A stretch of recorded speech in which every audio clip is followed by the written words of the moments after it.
What up, my freaks? RuinusInsight here with part 14 of my Total War Warhammer 3 modded Nakai the Wanderer Old World campaign. So as we saw last time, had ourselves a few nice battles culminating in Cytochrom's new and improved Chotek army, obliterating the orcs at Tor Anrock. Wasn't a problem at all, and it'll only get stronger as we replace the regular Saurus warriors with blessed Saurus warriors. Over time, blessed of course by Chotek. Otherwise, we have started to recruit the Dino army, as in the army that will use the various types of Bastillodons as its main sort of line, though we can't really recruit all of it with Nakai as it's going to take too long. We have the Prophet up and running now, and the Prophet buff is really strong. Character experience gain for units, and come from post-battle loot, especially since Nakai is maxed out and ready to transfer XP to other lords. We can't really have him sit there, so we're going to use, wait, a curiosity. Ah, damn, I was hoping he could move and then recruit. But anyway, we're going to have him sit there for 2 turns just to get the base of this army up and running, and then Carapace will just recruit the rest of these guys via global recruitment, I think. They are still going to be pretty darn expensive, though, at the same time. Maybe I'm off base, and maybe I should fight instead, and just have Carapace build these guys via global recruitment. Because we can make up for the difference by having Nakai fight and kill things. Yeah, that's probably the better way to do it. Alright, let's just cancel these guys and then transfer the units and then just keep on going. We will use you to recruit instead. You gotta wait here anyway, so transfer like so. And I guess you can lose these two because they're going to be... Oh, you know what? Keep them for now. You're going to transfer them to another lord. That's another option. Yeah, alright. Let's do that. Nakai, keep moving. You can march stance, you can really any kind of stance, just make sure that you move. You know what? Get the channeling up and running here, because it's not so great. I see Plague Rolk the Corrupted. I still don't see Tretch Craventail, who we're after, but we'll find him eventually. Anyway, that's Nakai. You will start recruiting once your buildings are complete. I'm gonna be a turn or so. Tyrannicon, you should be able to auto-resolve Ruined Landing, at least I hope, and if you can't, you could just wait for them to sally out and kill them in the field. If the game wants to, post-victory, medium casualties, yeah, no, we're fine. And I'm gonna take some damage here, not surprisingly, but, I mean, we know Tyrannicon would win. And go for Quetzal. And what are we at here? Alright, about even. Still Administrator, Gleaming Pennant, and then you can encamp and sort of stick around. I don't imagine there's another full stack nearby, but who knows, it's a possibility. Who's up next? Chameleon, you will keep traveling to Luther Harkin. Getting there, maybe a couple more turns and you'll reach the first of his territories. He is our victory objective, or at least one of our victory objectives, conditions, whatever. You, on the Kant, can't be reached by these guys. Knock out this little rebel army, and with a quick little auto-resolve just for the bonus XP. Everybody needs the bonus XP after all, and I forget, do you want the Banner of Swiftness, or did we want that on somebody else? Figure it out. Do that, and then go for Exterminate this time, a little bit of extra research. It all adds up over time. We are drawing reasonably close to maxing out our research as well, which is nice. Siege equipment is who? Oh, that's Lord Croak. Yeah, you can sit there and hopefully they will actually attack us. And do we want to perhaps... Okay, wait. Since they're going to attack us, we should probably level up, shouldn't we? We have Renowned and Feared. We should get Proud War... Oh, no, wait. We have Temple Guard here. Temple Guard have this Blessing of Quetzal. Is there anything that's going to be as useful here? We also have the Kroxagors here, which I don't think any of the blessings do anything for, unless I'm mistaken. So, ooh, speed, though. And spell resistance. That ain't bad. Blessing of Tepak, but nonetheless, I think we're going to go with the Blessing of Quetzal here. It makes the most sense.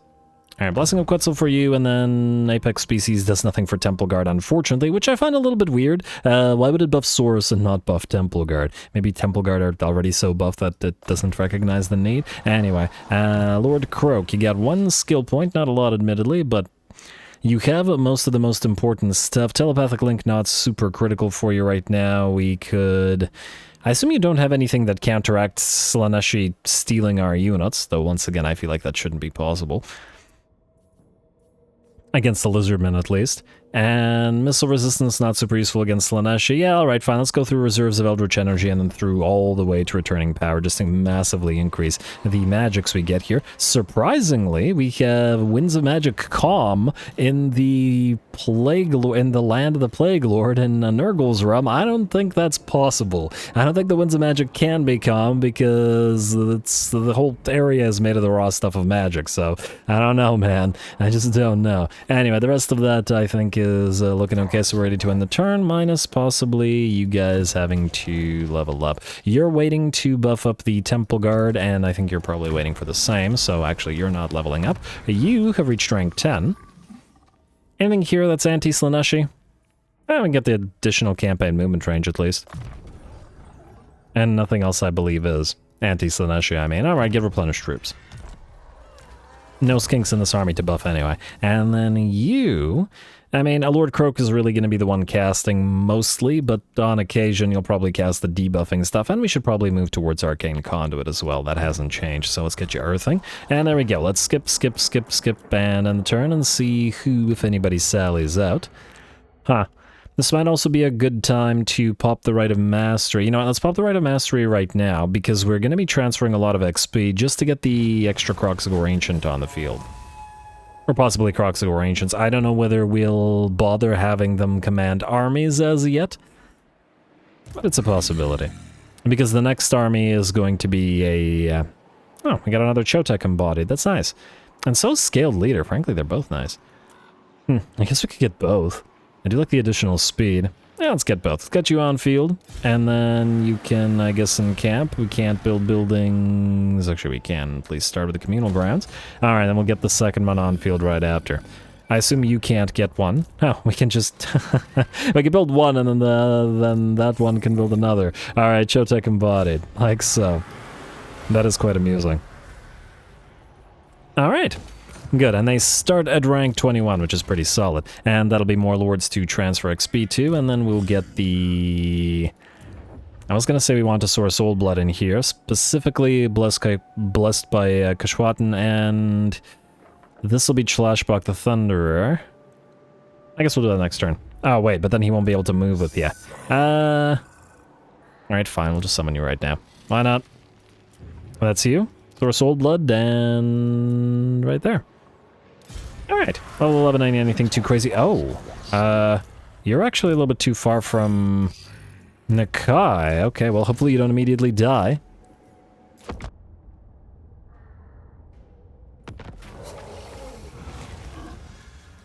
Alright, we got this one again. Hold to your vision or heed the priest. Ooh, recruitment cost reduction. That's actually quite nice. I don't like the research rate reduction, but it's actually probably worth it because we're about to spend a lot of money on recruitment, so this time we'll do that.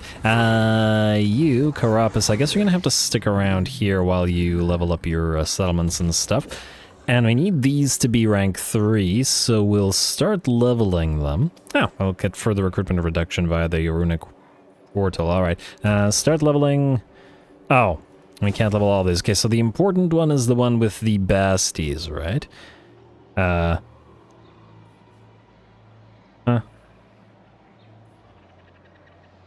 Bastildon is here. Alright, so we'll do that one. Alright, you're good now. You were supposed to get into this army, so you're gonna move there, and the rest of that is good. Let's start from, well, I guess start from the top, and that's Nakai. And who do we have here? A bunch of rats, go figure. Nakai... Alright, you know what? You're going to do this. First of all, you're going to transfer to Mr. Cytochrome... another Cytochrome... Okay, I gotta remember to rename you. Transfer these two to him. And then we'll have to figure out where to move to. Okay, Rickrook Sliceblade, are you reachable by this little army? Huh, you are. Okay, well, that was foolish of you. Tremendously foolish. And Nakai, I guess you're going to start by moving this way. Skullreach Cavern, eh? I might just... Maybe we should just raise it. Nah, but then the rats will just go back there. Alright, Nakai, go this way.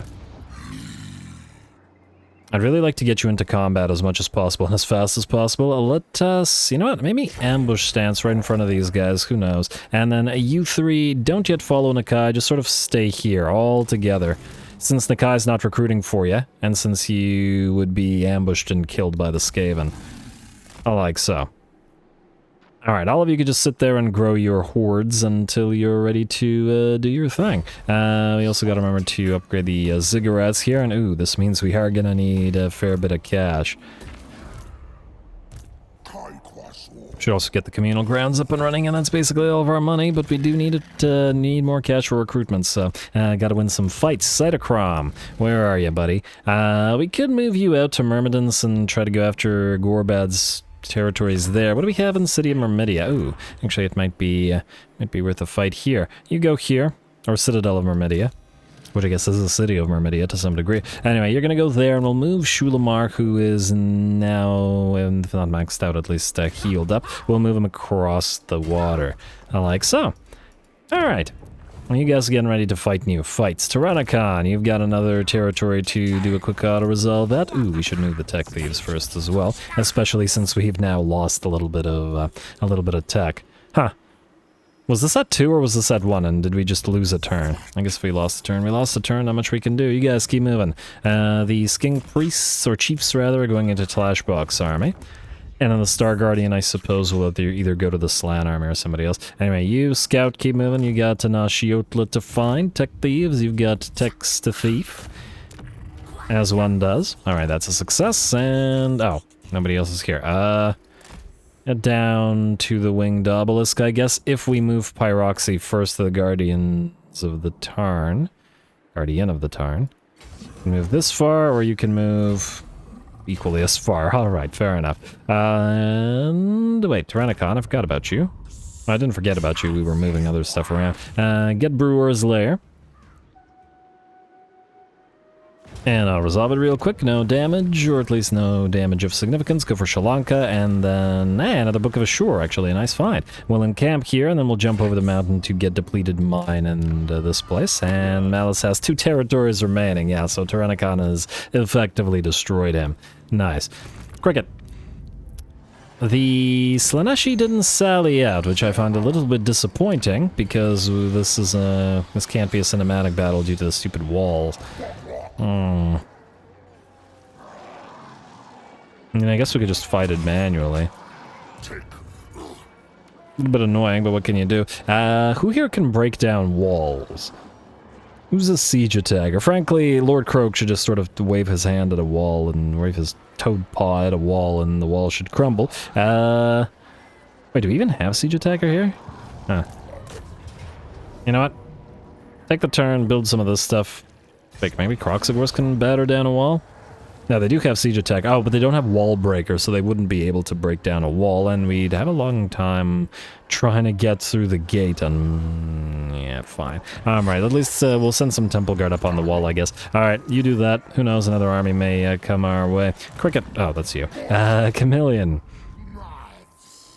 I guess skipping a few turns will get us a little bit closer to the undead here in this army to doing more fighting, so that's not a bad thing. On to Kant, you are going after Mr. Rick Sliceblade. Now, because of the presence of the other armies, we may actually need to fight this, though this isn't much of an army, admittedly. It's low casualties. You know what? Just auto-resolve it until we find a better fight. Better enemy army. Yeah, a little bit of damage. Take the money. We're gonna need that cash, and then you... oh, I was thinking... okay, that might have been a screw-up. I was thinking that he could move back towards the Warpstone meteorites. But then again, I think these guys are gonna be too afraid to attack him anyway, so I'm sure he'll be fine. Anyway, anybody else? Or are we ready? Nope. You. Ooh. You are... huh, Imric's moving this way as well. Is he even at war with these guys? No. Where are you going, Imric? Yeah, he's not. Alright, and... oh, huh. Fort Red Cloud and stuff is there. Alright, you move forward. There's no army here, right? And, ooh.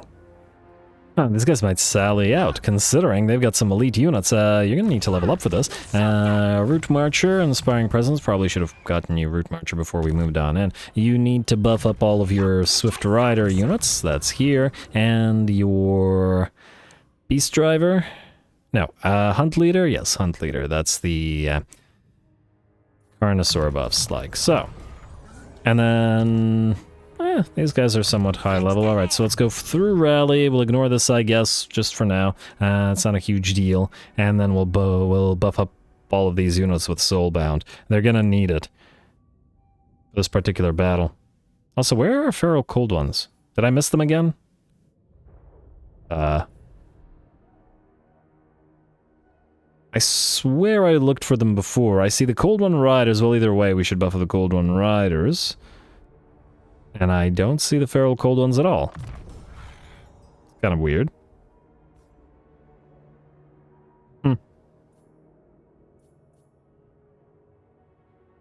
Well, either way, it is what it is. You can, I guess, besiege these guys. Who knows? Imric might even move into hell. Well, we're not at war with you. In fact, you're not at war with anybody. Declare war. Just because we can.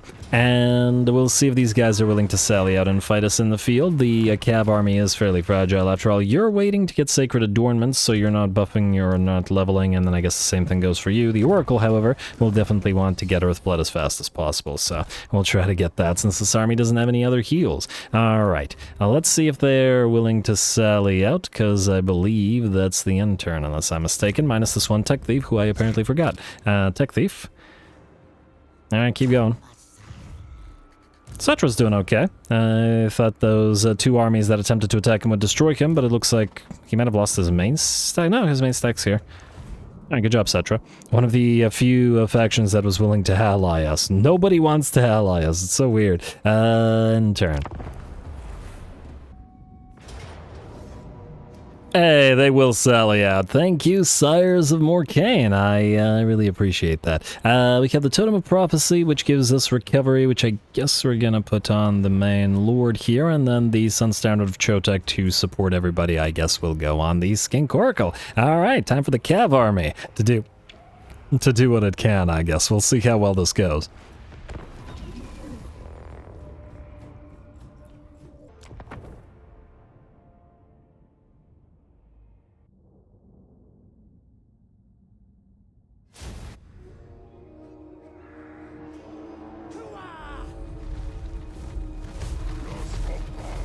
Alrighty, here we go. Our cavalry army is ready at last. CARNOSAURS, Horned Ones, Cold One Riders, all ready to go. And I'm excited to see the CARNOSAURS work together with the various Cold and Horned Ones. The Cold One Riders, the Cold One Spear Riders are all bringing up the rear as they are anti-large and will target specific units, whereas the tankier Cold One, or Horned Ones rather, will move together with the Horned Ones and the lead. Now, the enemy is going to wait for the reinforcements. We're going to try to annoy them a teensy bit with our Razorton hunting packs, just to try to force them to use a few Invocation of the Hex and waste their mana. But otherwise, we're waiting here, because I don't want these guys all fighting in the trees, and would like them to fight in the midst of the battlefield somewhere. Anyway, the enemy's got some nice combinations going as well. They've got Blood Knights together with a Black Coach here, and Blood Knights together with a Terrorgeist here, the AI echoing what we're doing with the Cold and Horned Ones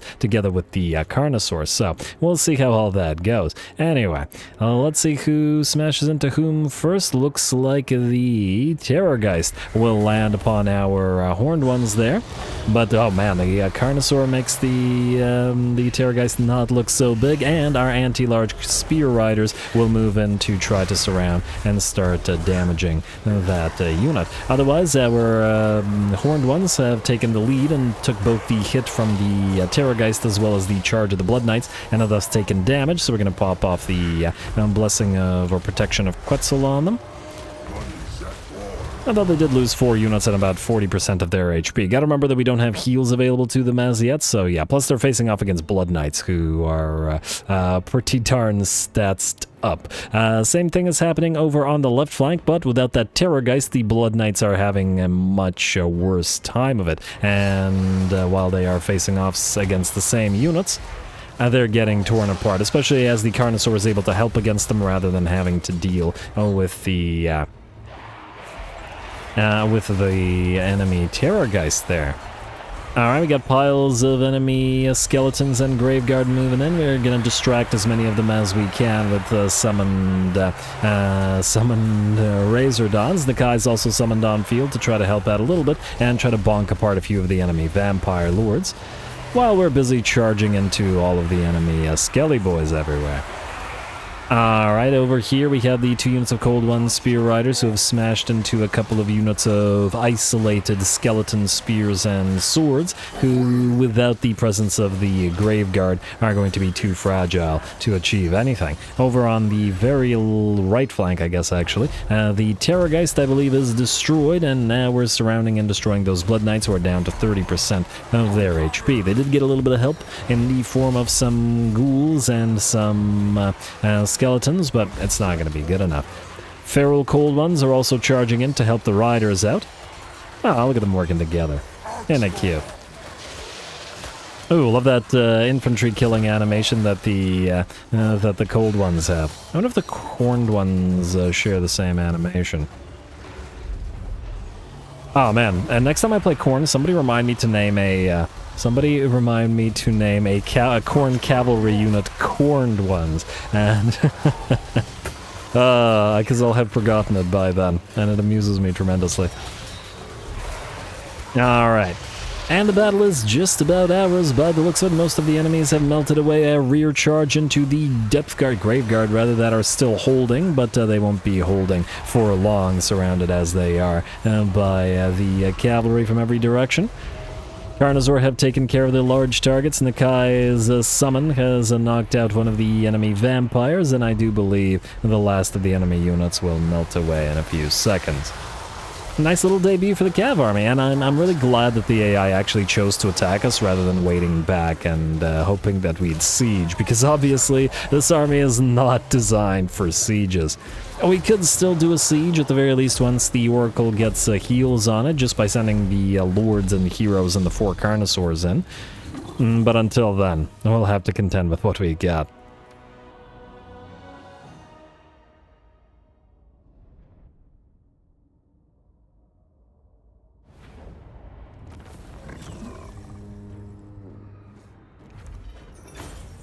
Alright, very, very nice work to the CAV army. Had to be a little bit careful, as obviously we don't yet have the healing available that we will need to rely on here, since we don't have reviv crystals, but at the end of the day, that was pretty solid. Did have to watch out for a little bit too much damage from the enemy Terrorgeist and Blood Knights, which is just as solid a combination, and kind of mirrors the combination of our Feral Cold One, or Feral CARNOSAUR plus the Horned One. Very nice. Anyway, happy with the fight. We are going to gift this to, I forgot who, it doesn't really matter, Itzel.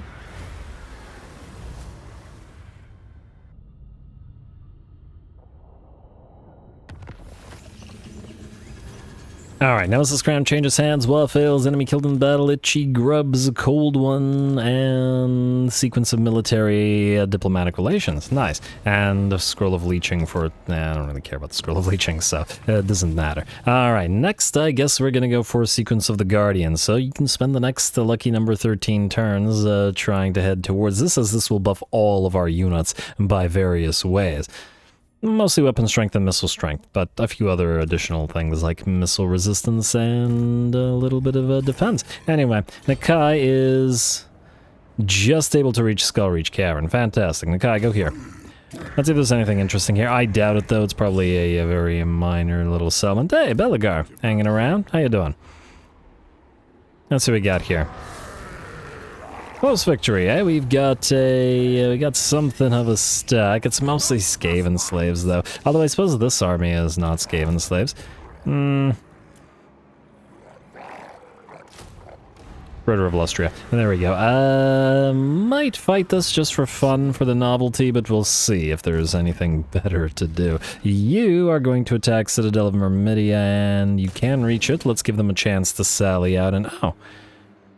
Huh, look at that, there's a rogue army here. Wait, can you hit them outside the settlement? Yes, you can. Ooh, that'll be a first field battle for these guys. We'll see how well they do, and damn, you know what I should have done? I should have gotten a Blessed Saurus before attacking here.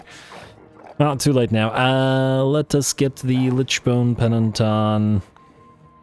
And I guess we could put it on the Blessed Saurus unit. They don't otherwise do magical damage, and they are kind of the tip of the spear here. Alright, we got a giant, we got a Ragnarok, we got trolls, tons of black orcs and biggins, archers. Should be a fun fight, I'd wager, plus the Doom Divers might be annoying. I think we'll fight this. Go.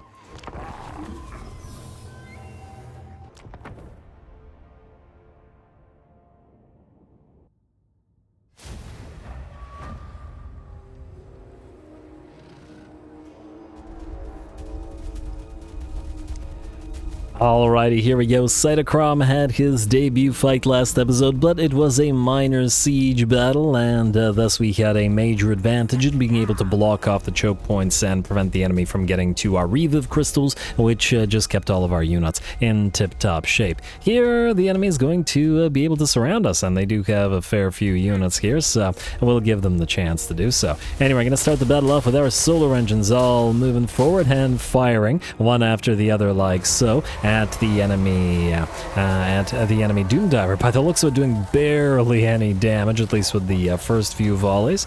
Not a big deal. This isn't really what these units are meant for, and they're not going to do crazy amounts of damage anyway, but they should still have the range to be able to knock out the Doom Divers.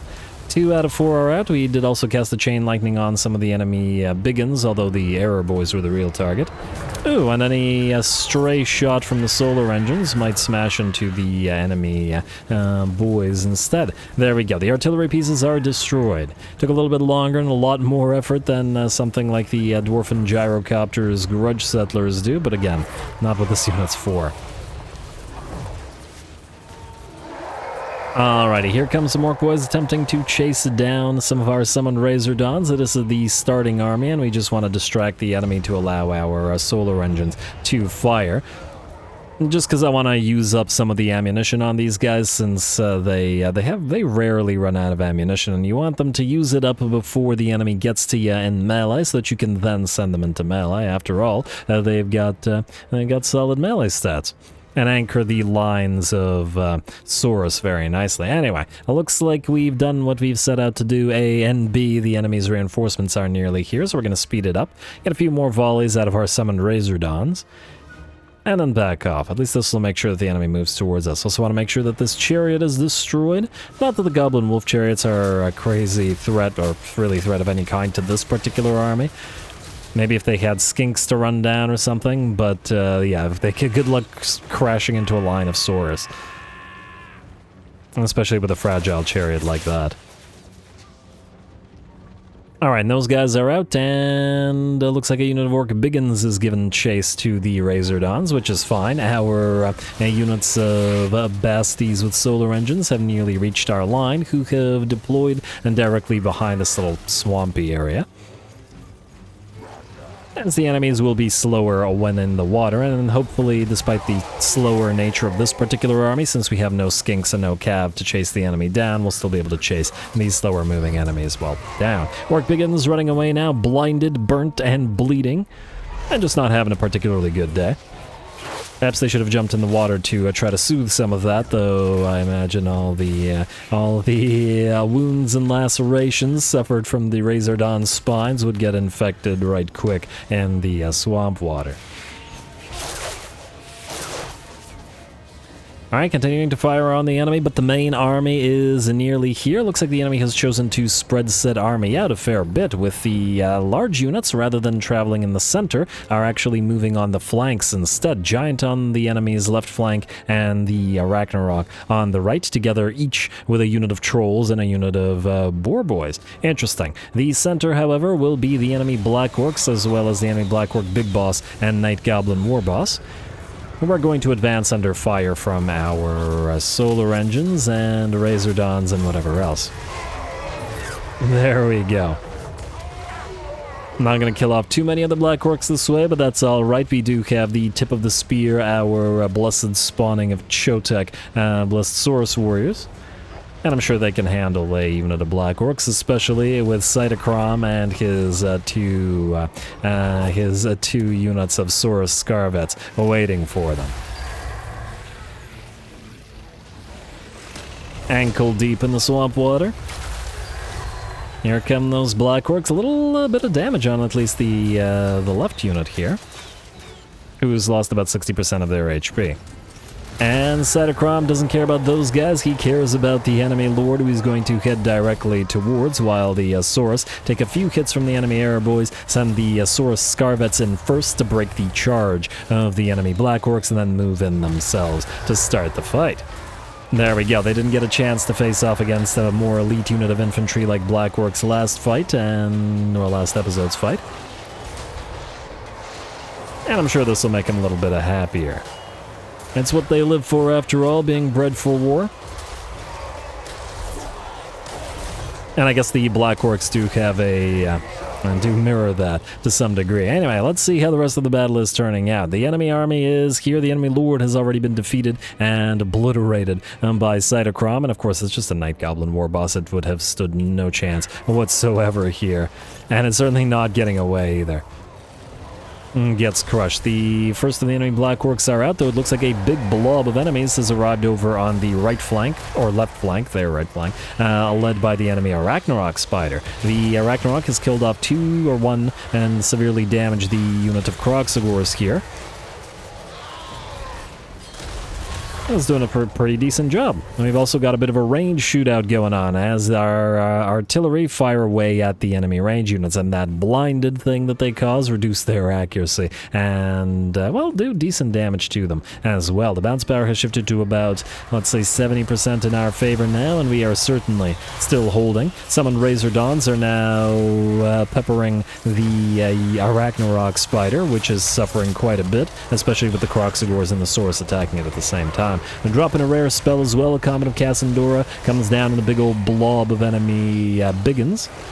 And clipping a little bit one of our units of Saurus, but we do have the Reviv crystals, so we're okay. The Giant is still in the fight, but it looks for not too much longer, as it is being fought by both of our Saurus Scarvets and some of those blessed spawnings of Chotek, and being blinded constantly by fire from our solar engines. Poisoned, burnt, and blinded. Melee attack and defense reduction 15-15 is pretty severe for the big units like this. And another, in my opinion, good use of the solar engines as support units.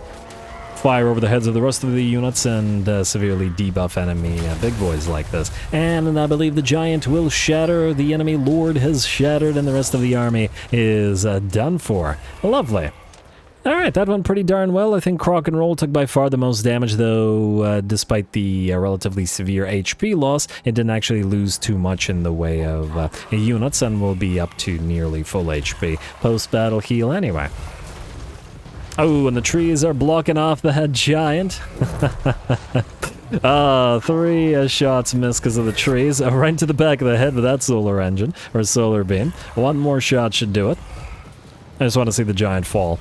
And oh, it looks like the Razor Dawns up, and 1 more blast from these solar engines coming, and the Giant crushes one of the poor Saurus warriors beneath its bulk, but well worth it, I guess. Anyway, I'm going to chase the enemies down as best we can, because they are from the settlement and will otherwise survive, but it looks like we won here pretty handily.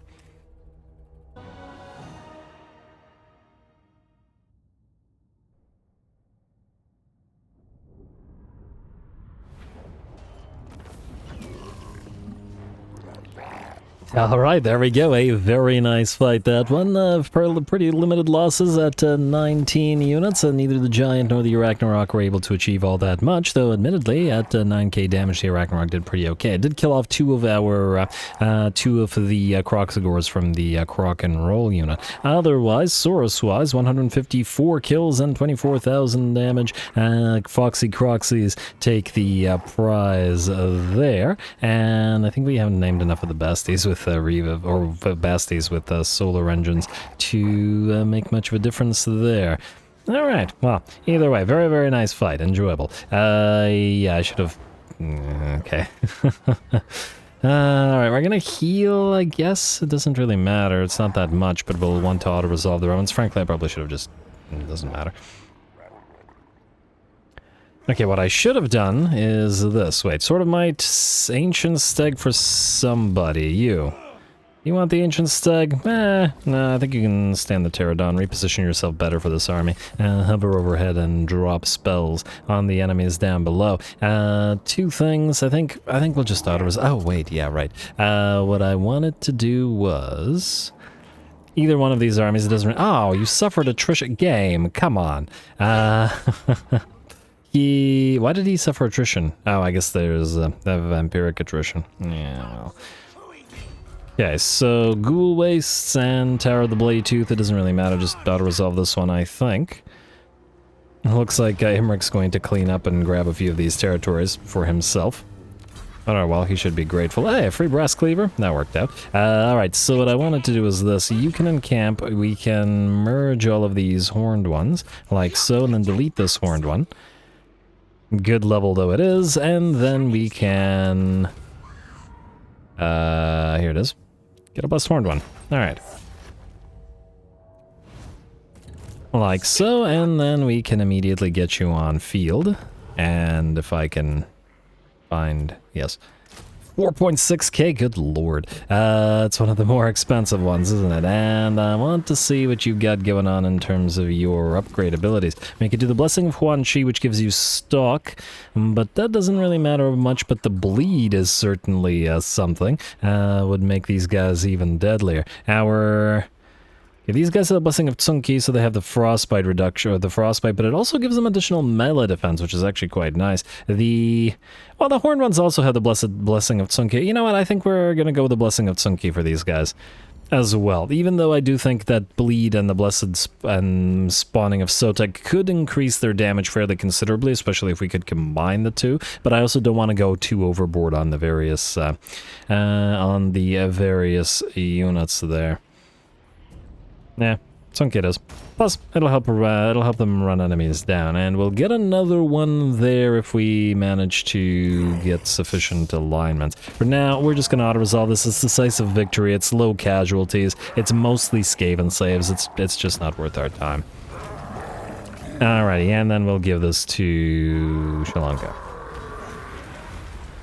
Alright, and that's probably a good amount of XP for Nakai. We'll also channel once again as we keep moving, and I guess hit Blizzard Gap next, and keep on searching for Trutch Craventail, though I think we'll have to continue that next time around, as we're pretty much out of time, and I'm going to call this episode here.